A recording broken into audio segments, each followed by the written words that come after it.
Hello everyone, this is Indrajit Ganguly and welcome to your history class. Dear students, today I am going to start a new chapter from the history syllabus of unit test, that is chapter number 4, the Mughal Empire. Dear student, it is the most interesting chapter from your social science syllabus. So it is my request to you, don't read the chapter for only passing the examination, because whenever you read the chapter you could understand that the contribution of the Mughal rulers in India for the development, its betterment and the advancement. So we can say that Indian history was incomplete without the contribution of the Mughal rulers. So it is my request to you, whenever you read the chapter, live the life of India during the time of the Mughal Empire and try to understand the contribution of the Mughal rulers in India. Okay, hopefully the journey of the Mughal Empire will be very interesting for you, and for this reason I will not give you lecture about from this chapter. So I will tell you, therefore I am just telling you a story about the Mughal emperors, and their contribution in India. Okay, so get ready for the story. You can see that there is a long and everlasting empire was established by the Mughal in India. It was started in 1526, ended in the year 1858. Remember students, in class 7 we will only discuss about the history of Mughal India from 1526 to 1707. Okay, what was the importance of 1707? It will be discussed on later, but in class 7 we will only discuss up to 1526 to 1707, and in class 8 it will be discussed rest of the portion. Clear? So let's have a look onto the story of Mughal Empire.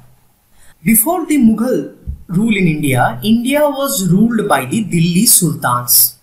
And the period from 1206 to 1526, it is the period of the Delhi Sultans. The first ruler of the Delhi Sultanate was Qutubuddin Aibak, and the last dynasty which was ruled over Delhi, that was the Lodi dynasty. Correct? During the time of Ibrahim Lodi, Daulat Khan Lodi and Alam Khan invited Zahiruddin Muhammad Babur to attack India. Therefore, in 1526, Babur invaded India, and the result was the first battle of Panipat. So remember student, the first battle of Panipat has a very important significance in the history of India.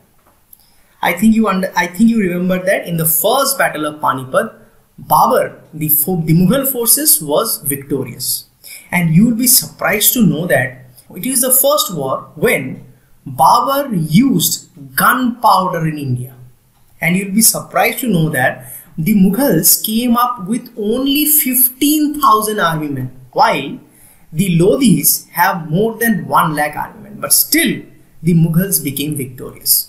What was the reason? The reason was very obvious, because Babur used gunpowder and he used cannons in the battles. So the horses and elephants and the armymen, they became feared and they became puzzled to see these techniques. Okay, so therefore these tactics and these techniques became very successful for the Mughals, and therefore it was the end of the Lodi dynasty and it was the end of the Delhi Sultanate, and from 1526 there was a starting of a Mughal era. Clear? Now we have to know about the history of Zahiruddin Muhammad Babur. That means, who was Babur? Let me tell you an interesting thing about Babur. Babur's father name was Omar Sheikh Mirza. Omar Sheikh Mirza. Remember students, he was a Chagatai Turks, and his mother name was Kutlak Nigar Khanum. And remember student, she was Mongol. I hope you remember that who are Mongols. I hope you remember that the rulers from the Delhi Sultanate, they took several measures to prevent the Mongol attack in India, right? So from the father side, Babur was a Turks, and from the mother side, Babur belonged to the family of Genghis Khan. So he was a mixture of both the Turks and the Mongols. Right? Okay. His father, Omar Sheikh Mirza, ruled over Fargana. In this picture, you can see this is the picture of, this is the place of Fargana. Just in the upper portion of India, recently is in Uzbekistan. Babur captured Samarkand, a merchant town, and added to the Fargana. This is Samarkand. This is Samarkand. You can see this is Samarkand. But he lost both in 1501. Later, in 1504, he captured Kabul. You can see this is Kabul. He captured Kabul but lost it again. So we can say that Babur was not so very successful in the Central Asian politics. So whenever Daulat Khan Lodi invited him to attack India, he accepted the offer, and he invaded India and defeated the Lodi forces, and after this he established the Mughal Empire. Clear? But the thing is that the journey of Babur in India was not so very successful, was not so very easy, because the Mughal forces, they faced problems and they faced continuous threats from the Rajputs and from the Afghans.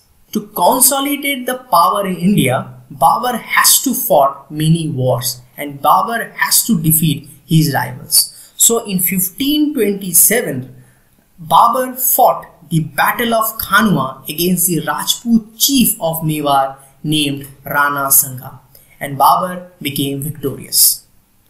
Once again, he has to fight against the Afghan forces in 1529, and he defeated the Afghan forces in the Battle of Khagra.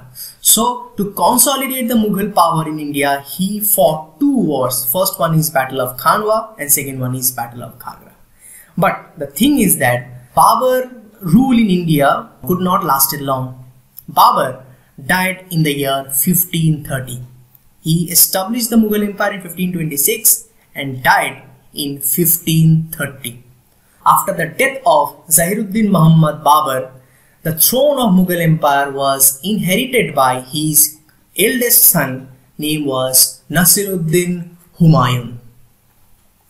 But remember student, let me tell you an important fact about Zahiruddin Babur.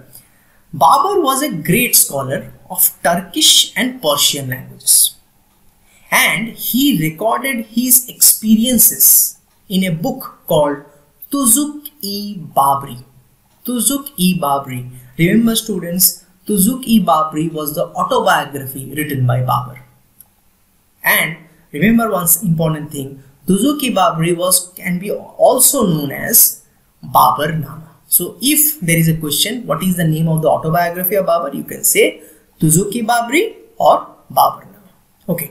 So after the death of Babur, the throne of Mughal Empire was inherited by his eldest son named Nasiruddin Humayun.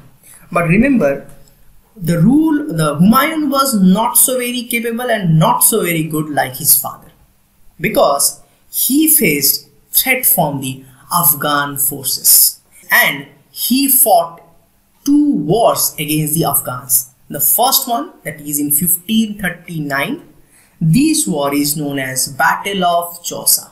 1539 Battle of Chausa, and second one, that is 1540, known as Battle of Kannauj.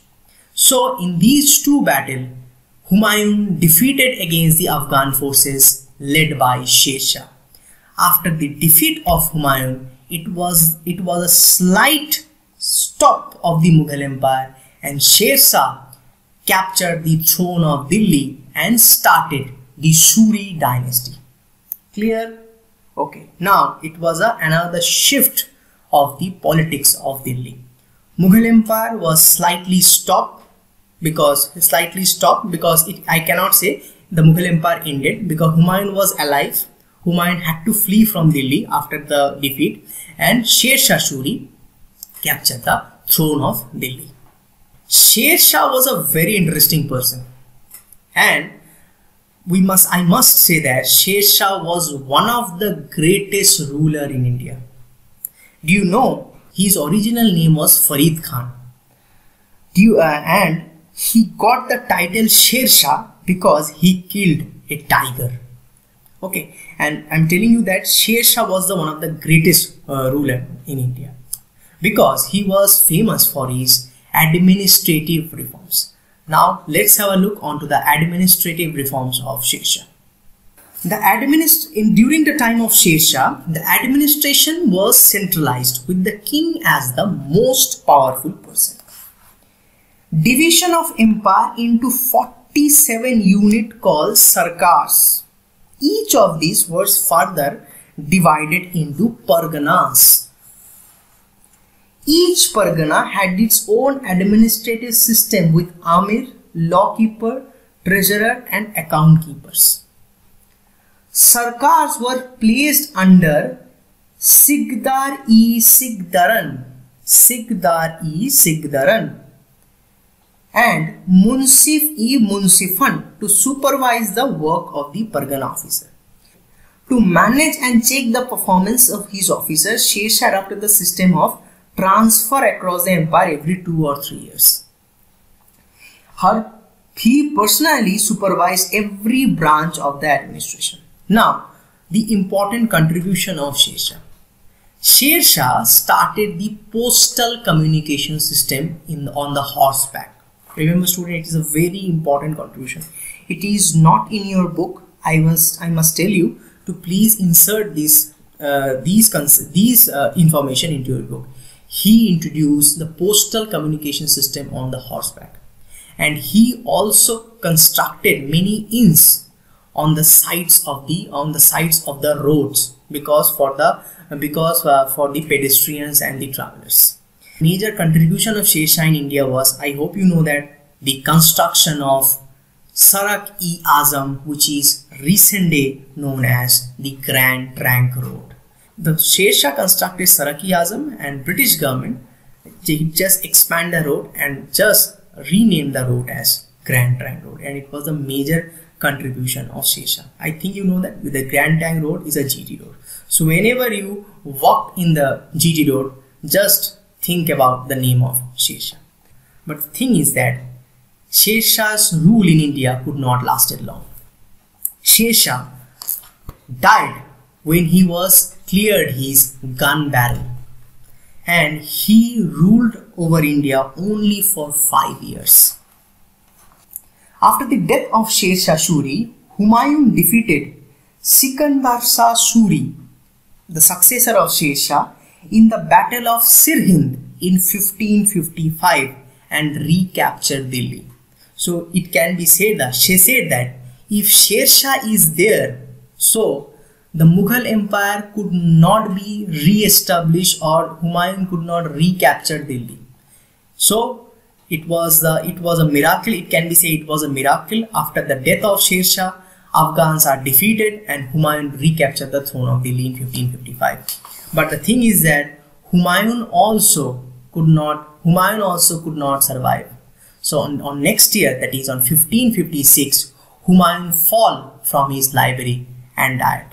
After the death of Humayun in 1556, his wife Haji Begum constructed Humayun's tomb in New Delhi. Remember students, it was the first garden tomb in India. Okay, this is it for today, and I will tell you after the death of Humayun, when there was no successor in Delhi and Humayun's little boy is become a little boy. He was a very small to took over the responsibility of the Mughal Empire. In this situation, what will happen and how the very little boy whose name was Akbar, how he captured the throne of Delhi and became the greatest ruler of India. Thank you and have a nice day.